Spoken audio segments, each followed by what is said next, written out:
Hi there, it's Chris with Citygirlhomestead. How are you this morning? So I promised I would do a dehydrating video, and I'm going to do it from start to finish. And I even had Tom bring my dehydrator out here because I have it normally in my spare bedroom that we use as an exercise room that neither of us have been using lately. So I am going to do mashed potatoes. So I'm going to bring you down here. Now with mashed potatoes, you want to make sure that your potatoes are completely done. You want them nice and soft. And then I drain them after they're done because you don't want a bunch of liquid. So you're not going to add, like you normally would, you know how you'd put butter, milk, all that good stuff. You're not going to do that. You're just going to get them all mashed up really good.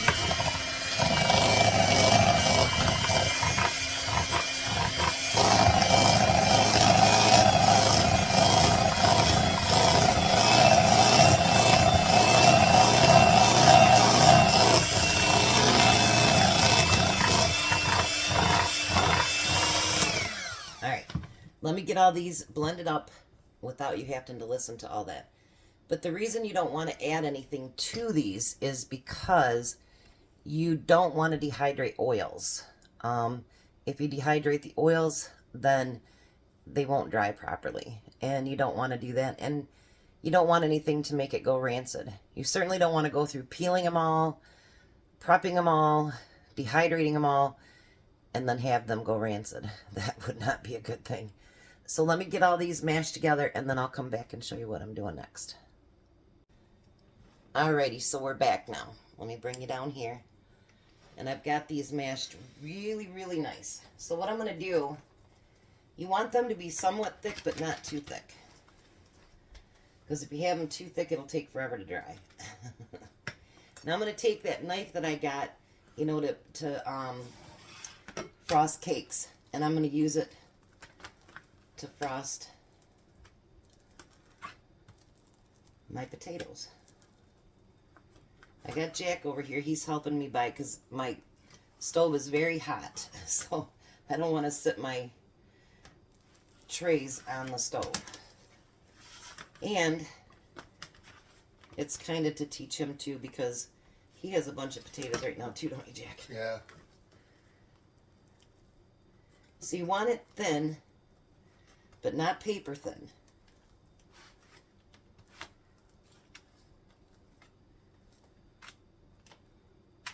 There'll be some thicker spots there. I'm using the silicone sheets underneath of it. You can use, if you don't have those, you can use just parchment paper. All right, Jack. And then we'll introduce you to my machine after we get all these done.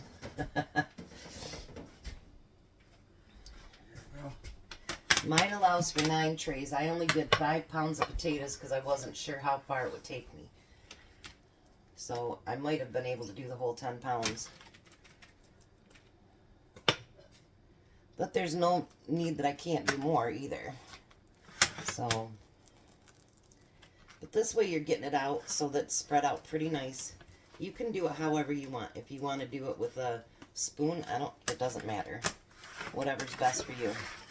It'd be a lot easier if it didn't roll around a lot, my papers.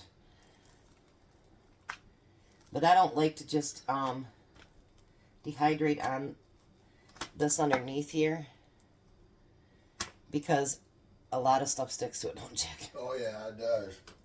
If you do it that way, a lot of stuff sticks to it. And you don't want that. I mean, it doesn't matter because you're going to break it all up anyway, I guess, but... Alrighty. So we're going to get these trays all filled up, and then we'll be back. Alrighty. This is my Excalibur. It is 9 trays. We got 6 filled. So this one comes off really easy. This is what I like about this one because it's just so much more accessible than having to shut everything down like our old round ones, right? Yeah. You have to shut everything down to be able to see what you're doing. So we have 6 trays in here, so I could have probably done the other 5 pounds. Now up on the top up there, Jack's going to point to it too. He's going to adjust it to 125 degrees. Jack likes this part. Don't you, Jack? Yeah. All right. And we're going to do it for 10 hours.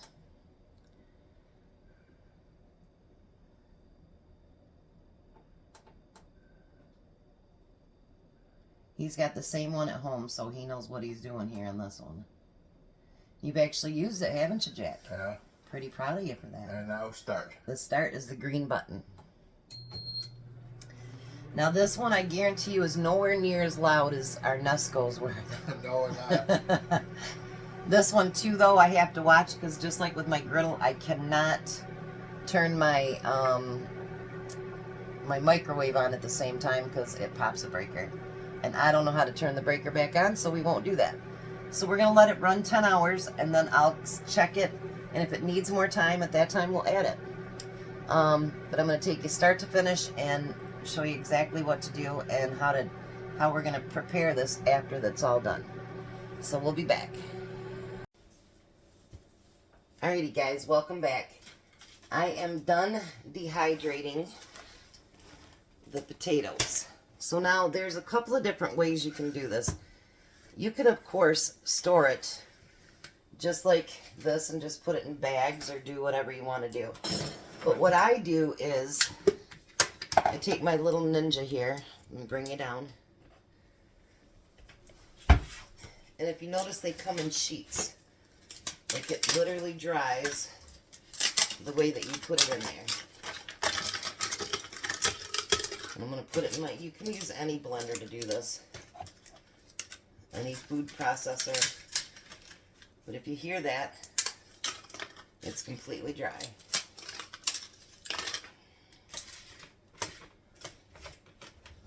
I made a mess on my floor because they pooped up so much, but it's all right.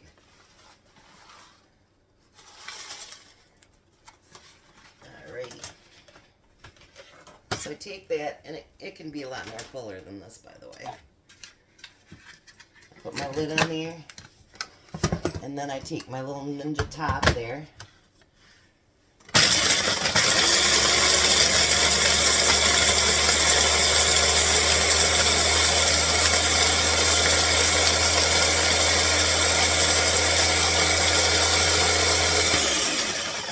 Now the good thing about this is, depending on how you want it, like see how it's still a little bit chunky? You can literally put it in. I already did a little bit by itself here, hold on. You could literally put it in here, in a smaller one. Let me show you here.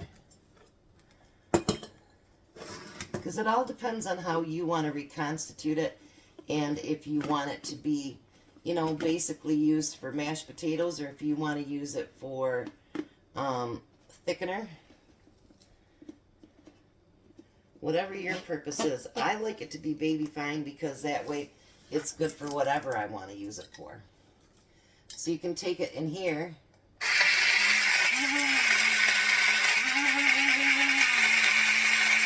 And do it up even finer than that.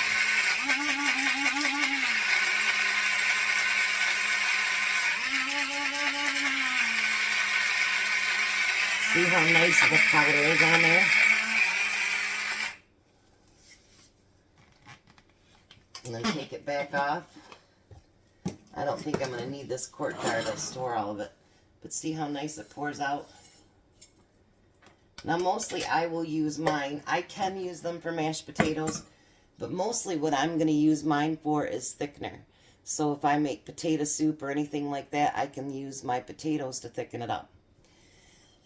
So there's our dehydrating from beginning to end. And the special request, I hope that that helps you. So